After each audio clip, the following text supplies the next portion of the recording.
Welcome back. What's up, man? All right, this is attempt number 4, I think. This is number 4 on this podcast. 4 on this attempt of this podcast. Just for the viewers know, we've tried to record this podcast, but this is the 4th time now, and every time we had a bit of a technical error. First one, I just started weeping, and that didn't we couldn't really film that, right? Couldn't release that one. No. And then the second one, I think the battery died. Yeah. And then the third one, the camera just froze. So we realized we need a And then you made an executive decision. What was that? Hire a fucking team. So who do we have? We got Umber, the producer, Amber, the producer. We got the film god, Harsimran Hans in the house. So now we got a full team. Hopefully it's going to be a little bit better this time. Oh, yeah, 100%. So what was that you were telling us about what month it is, Umber? This is Mental Health Awareness Month, is it? Yes, May is Mental Health Awareness Month. So, just bring awareness of the idea of mental health, which obviously is brought every other day. Yeah, exactly. But specifically, May is the month to focus on that. Interesting. So Mental Health Awareness Month. So there's everyone's starting to get involved. Like we're talking about mental health as we should always. Right. But this month specifically, now mental health's affected all of us in this room in many different ways. It's led a lot of people in our community to certain things like drug addiction, alcohol abuse, and alcoholism and stuff like that. Yeah. I think it. Disproportionately in our community, it affects us a lot more. Right? I would say so too. Yeah. I think in the beginning with the mental health, there's always been underdiagnosed, because we never go and get diagnosed or anything like that. So a lot of people are dealing with issues that they don't necessarily know of. Right. And then that kind of leads to one problem to the next, and then that leads to lack of resources. Right. So if someone does have something going on, where do they go? Yeah. And it seems traditionally that we've had a lack of resources for, let's say, mental health. Mm-hmm. But slowly that's starting to grow. Like I mentioned on the other podcast, there's more and more like counselors and stuff in our community, which is helping out. And I think when you mentioned anxiety and depression, that people come here for that as well. So would you say we see Fit Nation as a bit of a resource for that? Yeah, definitely.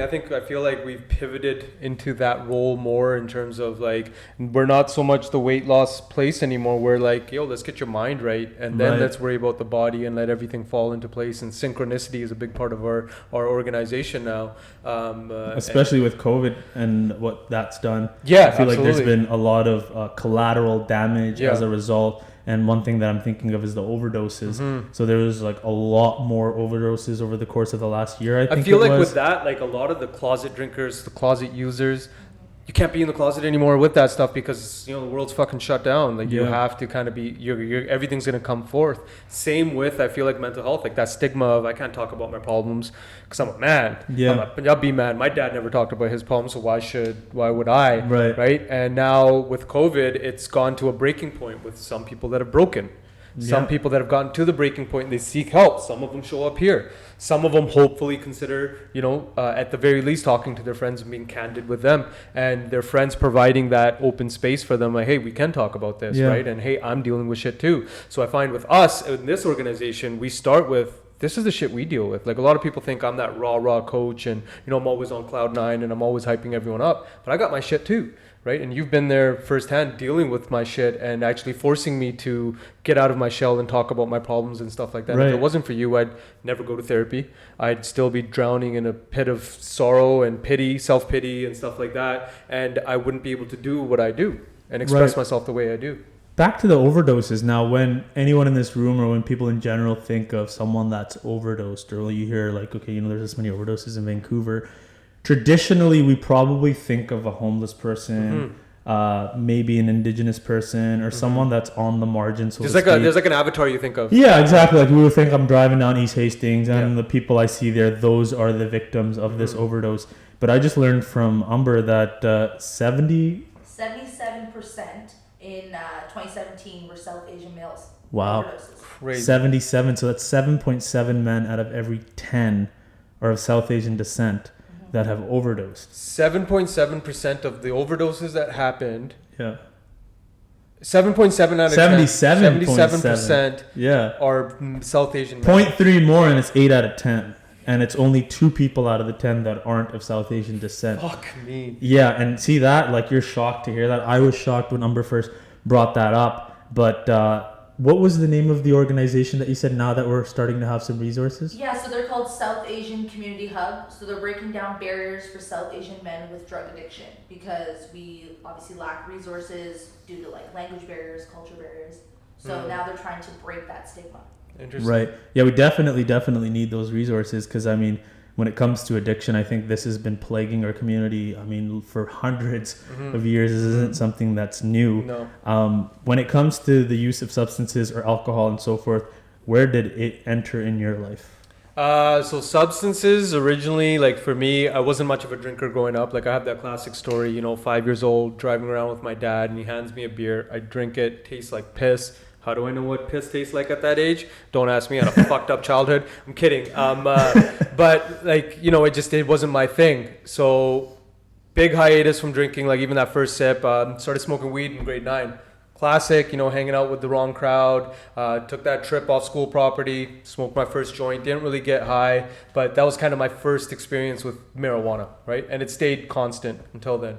I didn't start drinking alcohol until I was about 21. Why? I was raised by, so my mom and dad got divorced in 99. My dad was a career alcoholic. And what I mean by career alcoholic is everything else came secondary. First things first was just the drink, right?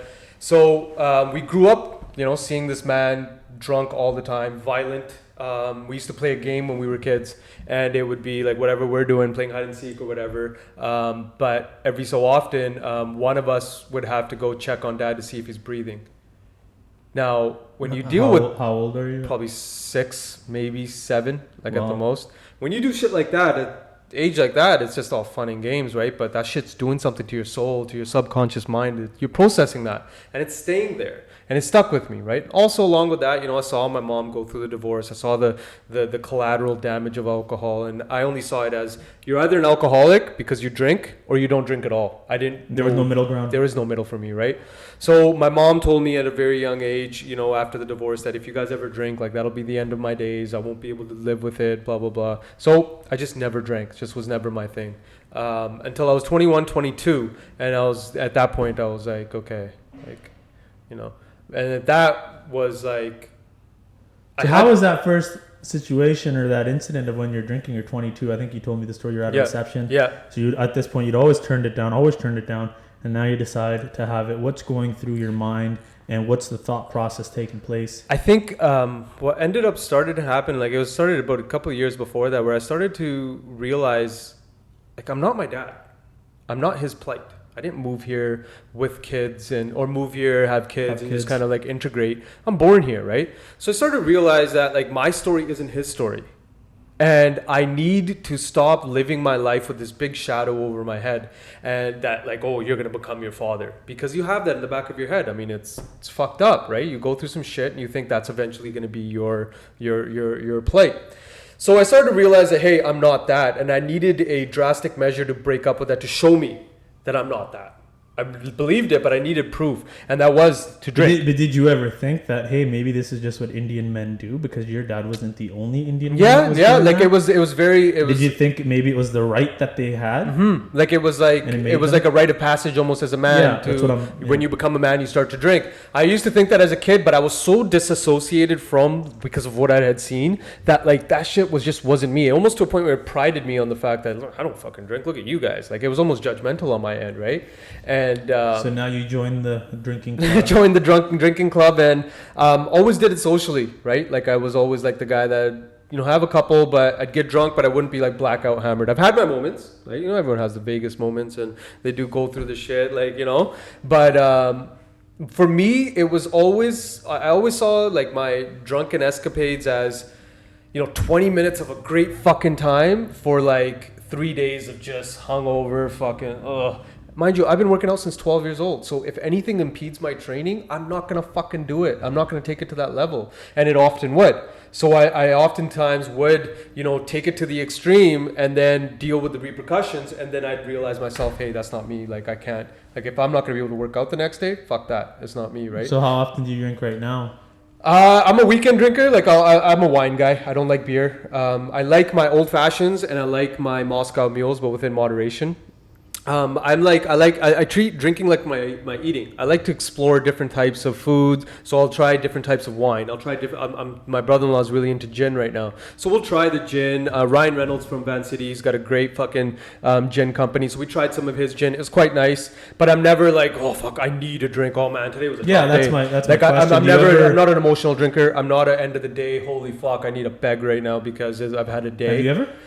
Not once. I can't say I ever have. Like never really. Oh man, what a tough day. Maybe like on a Friday after a long week and we're celebrating like a good successful week for the business, like we'll have a beer or whatever. I'll have a beer now, but we used to do that. But it was never really like celebratory, yes. Emotional, no. I never really gravitated to having a drink. Like there's weekends where I won't drink at all. If I understand this correctly, was it your upbringing and what you saw of what alcohol could potentially do, which then set that ceiling of, hey, this is where I can't let it go? Yeah. And then that's when you decided, hey, if I'm feeling unwell, I'm not going to use this as a coping mechanism because my father did that.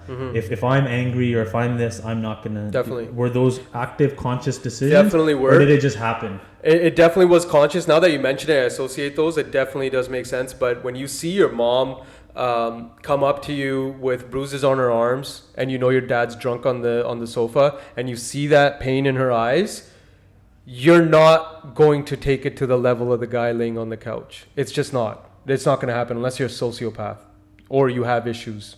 Yes, that'll happen. But for me, I just think back to my mom and it's automatic. Like it's a visceral reaction inside of me that this is not going to fucking get to that level. Right. I had a similar story with yours. I mean, not that my father is an alcoholic or ever was. I mean, his use of alcohol was very sparingly used, social settings. In my entire life, I saw him drink by himself once. That was because his stomach was hurting. And I think I gave him shit for that. And so I didn't come from that kind of household. I came from a sports background, the guy's always playing soccer and so forth. But I have an uncle who had an issue with it. So I saw the destruction that it could do. And it wasn't very nice seeing that. But growing up in those situations, I mean, I'm sure you can attest to this, but when there's chaos in the house, your anxiety levels are through the roof. It's always a lion in the room. You're always on edge. You don't know what's going to happen when you don't know what's going to go down and so forth. And when I saw that, I think I started gravitating towards sugar. I think I would start eating emotionally. I would start maybe having Oreos and eating cookies in front of a TV or something like that just to kind of soothe me and so forth. But wasn't ever aware of it and made the same decision. I'm never going to drink. This guy did this. I'm never going to do that. So how old were you when you started drinking then? I had my first drink when I was 5, just like you. Yeah. It was like a different uncle who, when I was in India, thought it was funny to give a child alcohol. And so I had drank many times, like more than 7 times between the ages. It doesn't sound like that was beer you were drinking. I was drinking Bacardi and water. And to this, and even into my adulthood, I could drink a lot of Bacardi and it would not do anything to me. Right. Because I guess I'd been exposed to it at a very, very young age. And then obviously, you stop because you're not going to be drinking when you're 6 and stuff. Going to grade 1 with a hangover. Teachers like A, B, like, C, what the D. fuck is this? I'm going to say panni janda. Right? Lassi de menu or something, right? Yeah. But then, I just never drank. And, we were friends, became friends around 16 years old or something. And you didn't drink. And I was like, oh, wow, here's another guy that's just like me. And another unicorn. Yeah, exactly. So I said, okay, this is possible. So we held it out for a while. We would go to clubs. We would go to parties. We'd never drink. People look at us really weird. Yeah. They'd accuse us of doing drugs. Yeah, they think because we're they'd be on like, coke. these guys, why are they drinking water? Yeah. Why are they only drinking water? They and I'd always have a water bottle in my hand because I wanted something to drink. Yeah. And they're like, oh no, these guys are on drugs and so forth. So I found that to be odd. I found it to be odd that you're making the right decision, but you're being ridiculed for it. Yeah. So that was really weird. But then eventually, 20 years old, 21 years old, kind of start drinking just like you. And I think maybe we even had that conversation together about how, that was your father's plight. That was my uncle's plight. We're not like them. And I think this ideology of, it's you, not me. It'll get you, but not me. Because you always feel like you're a bit better. I definitely had that. And so it served me well, but it doesn't sound like the way you're going right now, that ideology didn't serve you that well. No, I don't think so. Because I think there was a lot of underlying issues there as well. I grew up with ADHD. Yeah. ADHD, people that have ADHD are, I think, 4 to 6 times more likely to have substance use problems, and just generally due to the fact that there's a lack of dopamine in their brain. Yeah. And so we're drinking on the weekends. It was very sparingly. not all the time. And, you know, I don't really think I drink hard that often either. Right. And then I think I made it close to my mid-20s. And then that's when kind of started to increase the use of it. So break me down so your mid-20s, what changed? How did hard alcohol enter the party? Well, I'm not saying it's because I got married, but it just so happened around the time that I got married that I started drinking hard alcohol. Now, do you think, like, you know, now you're living on your own, mom isn't living with you and stuff like that, so you have, there was like, some these big extra freedoms that... 100%. There was always big changes and extra freedoms. Yeah. It was my first time living alone, right? I always lived with my parents. And so you could kind of do whatever it was that you wanted to do. Mm-hmm. Also, at this point in my life, I'm always just taught that school ja, and I went to school. Yeah. It's like degree learning and I got the degree. I got the job, or I have a career. Yeah. And it's like, okay, now you got to get married. Yeah. And it's like, okay, I got married. I did that. And I'm sitting there. I'm like, okay, now where's all this joy? Yeah. Like I don't really feel fulfilled anymore. You're at the top of this proverbial mountaintop. Exactly, because I always thought that, I feel a certain way right now. I'm 19, 20 because my business isn't established. Mm-hmm. When my business is established, maybe I'll feel better and I'll feel accomplished. You're seeking. Yeah, and I always had these outside things, these tangible things that to me felt equated success and happiness. Right. And I thought, okay, well, if I make 6 figures, then I'll be happy. Mm-hmm. and I'll have been accomplished and so forth. But that wasn't necessarily the case. It was like a pit inside of me that no matter how much I filled it, it was endless. It would never get filled. Right. And most of your life, you're eventually working your way and establishing yourself to be seen as someone that has a certain role in society. I grew up in my household where my dad was very athletic, really well known in the community as a soccer player, and I sucked at soccer. I didn't have dominance in sport. I didn't have confidence in sport, and I didn't have mastery in sport. My brother did. My brother was a great superstar in that sense. I wasn't. So I always felt that I had to make up for my shortcomings. And so I put all my attention in academics and like essentially this being a businessman. Again, seeking this acceptance, seeking not even acceptance from other people, man. Yeah. I was just seeking acceptance for myself. Because I couldn't face myself. What an impossible shoes to fill. Exactly. And so then, now you got the job and you're seeing success, you're getting busier, but now you're kind of like, well, there's really no joy. And I wasn't fulfilled. I was dealing with cases where we're doing kinesiology now, so I'm dealing with a lot of pain clients. Yeah.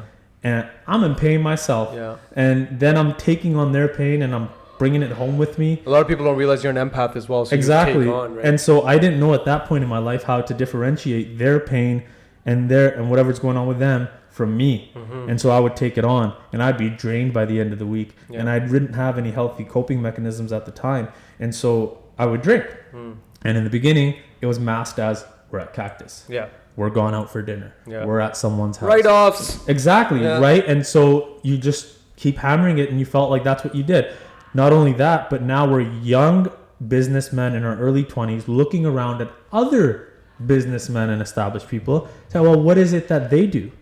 Well, they're quote-unquote socializing, networking, and doing these things. But all it was is a crazy escapade of partying. Yeah. It was just drinking, yeah. Go here, go there, do this. And I thought that this was a part of the package deal. Yeah. I thought that this is what I had to do. And slowly as it kept going, it got worse and it got worse. And then eventually kind of lost the handle on it. Mm-hmm. But when I think back to it, because you've asked me, like, well, what do you, like, now where you're at? Because I'm almost 2 years of not having any booze. Mm-hmm. So I've been dwelling on this not dwelling, but I guess thinking of I'm working through it for the last 2 years of how do you end up there? And Freud has there's that one theory of oral fixation of, I was on a bottle as a kid, but I got weaned off by like 5, so you were 4 late. or 5, you were late. Which is super, super late. And so those people generally tend to start smoking cigarettes or anything that kind of does that same motion of what you did as a kid to soothe you. Beer bottle. So the beer bottle ended up kind of becoming that. Couple that with your sugar addiction. With the anxiety and then the ADHD. Now you have a whole kind of pool of things. And then it just started to take off from there. The other thing is like, I was around many people that are doing the same thing as me. no one ever said or thought that they had a problem. I didn't. I was with you more than anyone. And Exactly. I didn't realize you had and we thought it was completely normal, but on the outside, it's you're looking at the guy and you're like, hey, he's just having a good time. He's just having a good time. See, like drinking is a lot like snakes and ladders, right? You're climbing up, you feel fucking great. You're on top of the moon. It's a feel good, and then it depressive because it's a depressant. It depresses you, sucks you out, and then you're at the lowest of lows. Well, what do? I just want to feel better. What's the quick fix? Let's drink more. Let's drink. Right. Let's start back to drinking, right? Yeah. I want to go back to you now. So at what point, if you look back now in hindsight, what were like the markers for you where you started to realize now, because in the moment you're not going to know, but what were like the mannerisms and situations you were in where you started to realize you have an abuse issue? Yeah, I think when I used to either debate on going to someone's house or not going, dependent upon if I knew they were going to have booze for me or not. Right. Like, if that guy was a beer drinker or not, Right. I'd be more inclined to go to their house to drop by if I knew that person drank beer, Right. just so I could go knock back a few. Like, being in social settings after a certain point, I could not be in that setting without drinking. Mm-hmm. And I don't necessarily know why. Yeah. And then from there, it went to drinking alone. Mm-hmm. And then it went to drinking alone and not really using a glass, and you're just drinking out of the bottle. What's the point of that? Well, at this point, I'm going through marital issues at home, and things aren't very good. And so, the second my ex-wife now would leave the room and go upstairs or whatever, I'd be watching TV, and the second she's gone, then I would go to the cabinet kind of thing, right? And then you wouldn't pour it in a glass because if you left it in the sink, she knew the next morning that you drank. Or even if you washed it and put it in the subconsciously thing, you're hiding. now I'm hiding, and I'm strategically thinking of ways to hide it from people and hiding it from you, of like coming in the mornings and like not getting too close to you because I knew you could smell it off my breath. Yeah. So I would just kind of from a distance say hi and like kind of move out of the way kind of thing. And then it just started to kind of click in. It's like, wait a minute, I'm doing these habits over and over and over again. And, it's just leading to further issues. And, then obviously with the marital stuff, you have not a substance use, but a drinking issue, it's going to make things worse. Yeah. Right. You can't work on whatever it is that you're trying to work on. So with that stuff took off, and, things got to a really bad point, and it led to a separation. Mm-hmm. And that was the day I decided that I needed to quit. And it was a really sad moment.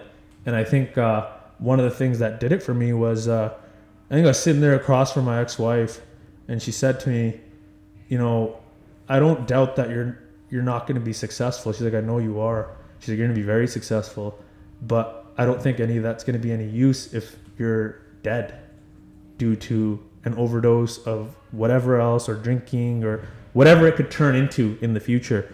And I was like, wow, fuck, that was heavy.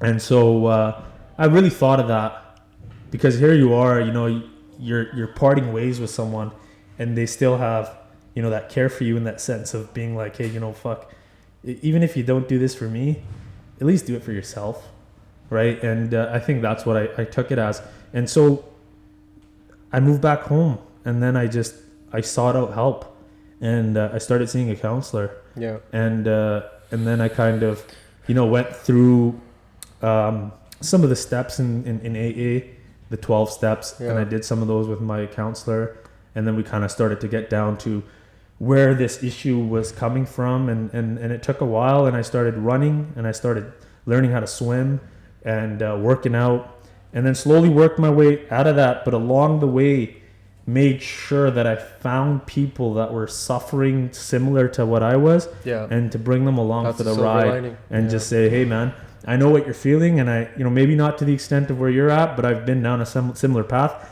and I think I can help. And so I think the silver lining is seeing all that, like seeing that, telling my story, knowing that this isn't unique. Mm-hmm. I'm not the only one.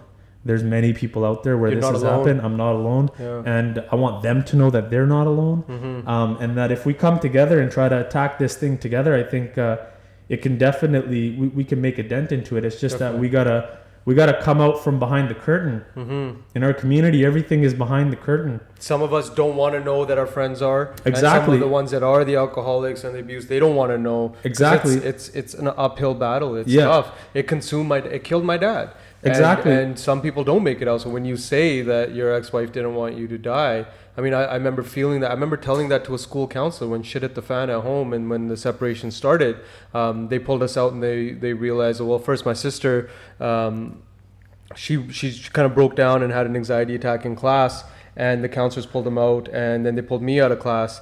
And I remember thinking to my sister, I knew exactly what it was about, and first thing I thought to my sister is, you're a fucking snitch. I can't believe you'd break our family up like this, because I was closest with my dad.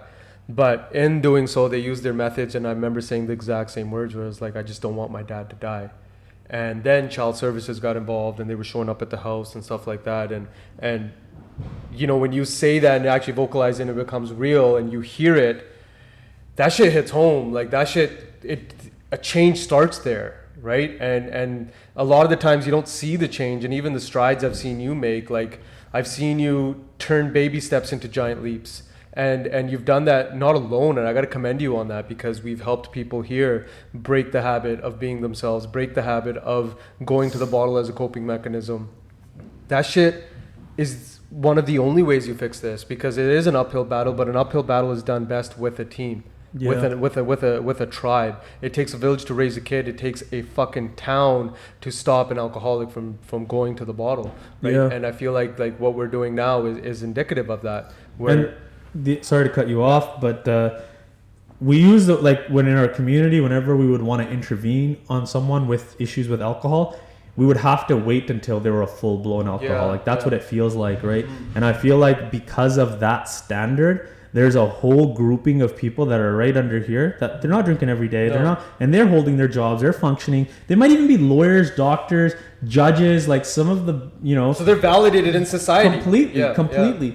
But what's happening, and this is of my opinion, and it can be backed up with some academic research and stuff, is that in a lot of these people, and myself included, is we're suffering from an existential crisis, right? You're fed to believe about living and existence is a certain way in North America, which is generally tied to your role and your worth as a human being, on how much you can generate and how much success you can see and so forth. And you start to begin to realize that that was a fucking lie. Yeah. When you grow up, yeah, and then you start to really ask yourself, get to why, geek on bege, what even is this? What am I meant to do in this lifetime, right? And the other day or yesterday, we were talking about a podcast, the Beauty and Beast podcast, Dr. Navi Randawa and his wife Kamal, and they had a guest on, Peter Adiwal, who was shot 26 times, and after he was shot, he was in a coma for 3 weeks. And in that 3-week period, he describes what he went through, which was like this, a different world and so forth. And that really opened up the light. The way he talked about it and the way he made this lifetime feel of like, this really isn't that important. It's important. It's a speck.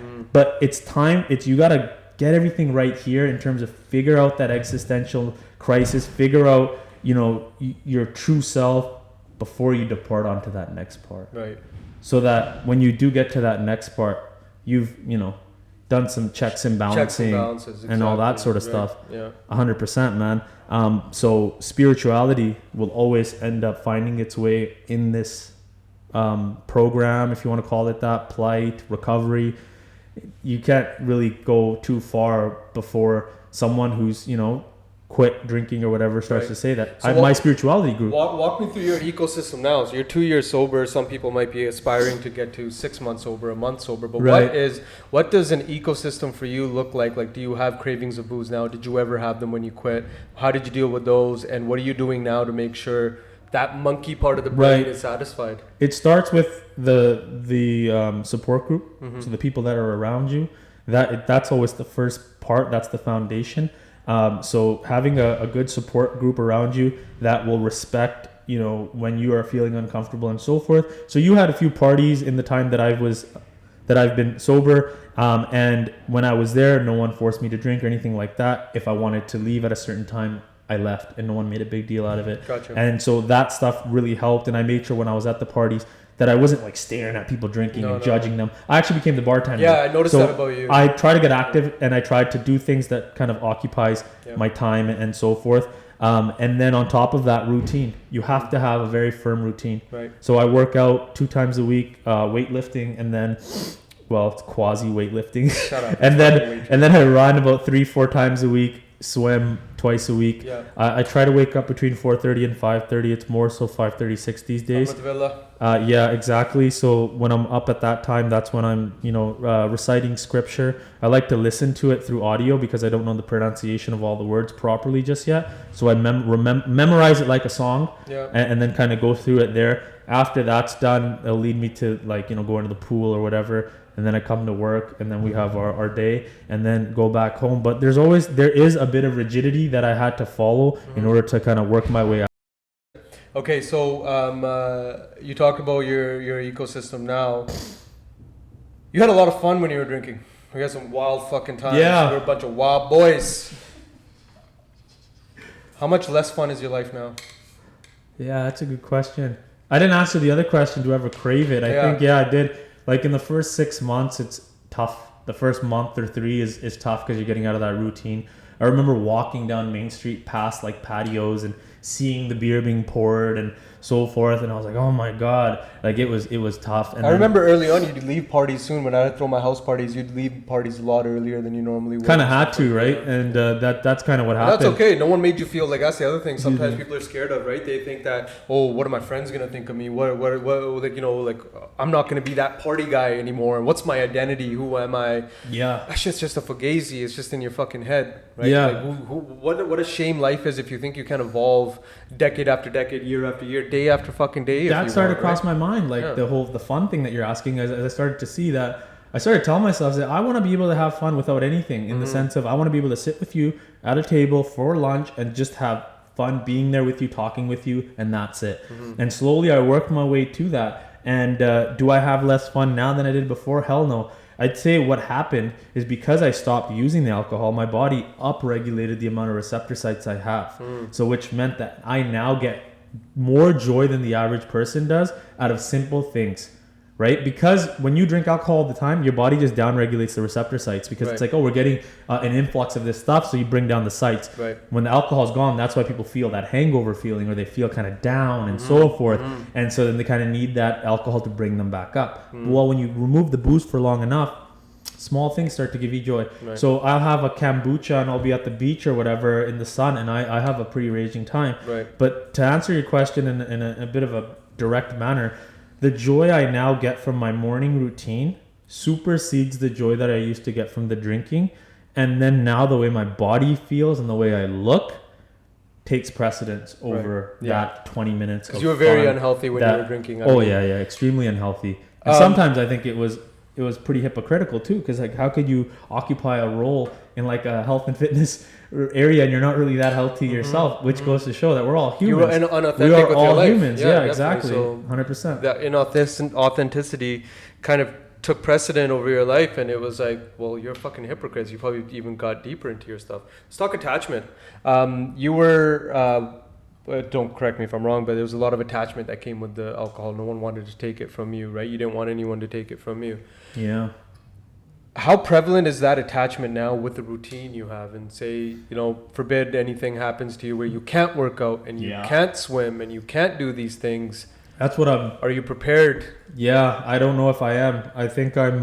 That's one thing I'm working on. Yeah. That's one thing that a lot of us have to work on, in terms of you get so stuck in the rigidity that it becomes obsessive. Yeah. And that, sometimes you might have to, like, I'm dating now, and, my girlfriend might want to do something, but my schedule might take precedence. Right. And so that's where it's kind of like, okay, no, now it's, you got to figure out a happy medium. Sounds like the key is not to be attached to too much. It's finding the happy medium, but then it's a happy medium. Water. Same thing with the drinking. Yeah. Maybe if I found that happy medium, I wouldn't have to just stop. Yeah. Right. And for me, I just think it was the best decision to stop, especially for the period that I have. Yeah. Will I ever drink again? That was my question.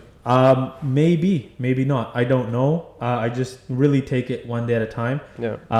But the thought of maybe being in France with you, or traveling and, having a glass of wine or something like that, I mean, I'm not completely against it. Yeah, so again, attachment. You're not too attached to your sobriety.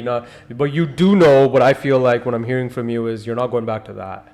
Yeah. And I think that's the most important part, what you don't want to go back to. We can flirt with lines, but you can't flirt with definitive, personalities used to be like, right? Yes. Like you can still dance around. Life's an Yeah. experience, right? But yo, man, I gotta say, I would agree, man. I'm extremely, extremely proud of Thank you. I've been you. on this journey with you since fucking day one. It feels like, and I feel like I've been able to. I've been able to get some redemption for what I couldn't do with my father. I got through you.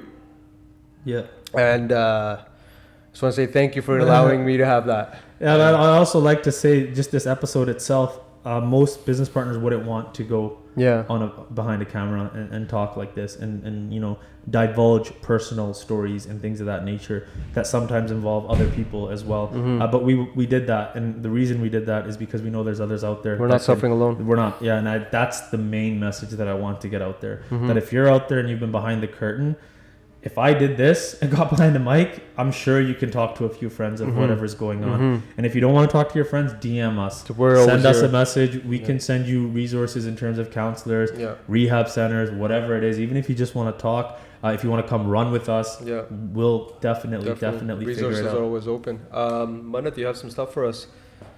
Umber. I was just gonna I feel like you guys touched based on so many things. Yeah. But I think overall it was just like the idea of these in our community is not really normally talked about. So when you guys came and just spit out everything, it's kind of like, okay, you know, this is people go through this. It's normal, and it's like I think it's just the idea of like, oh, we don't want other people to talk about it. Yeah. We don't want people to talk about us. Yeah. So that's what the only thing that lacks in the whole idea of this topic is like.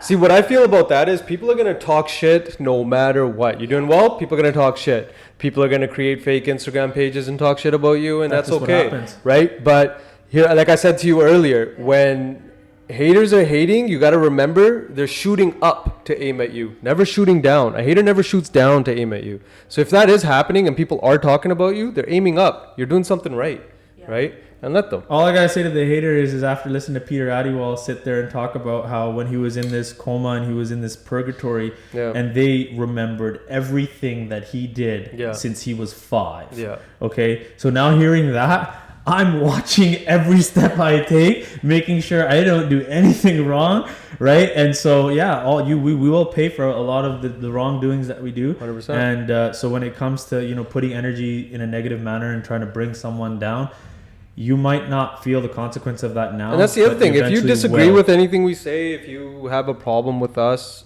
come talk to us. We're very, we don't have it all figured out. No. We're flawed individuals from 100%. The jump. Yep. So come on at the boys, man. We're very open book and tell us what we're doing wrong. Get them on an episode. Yeah, man. Let's talk.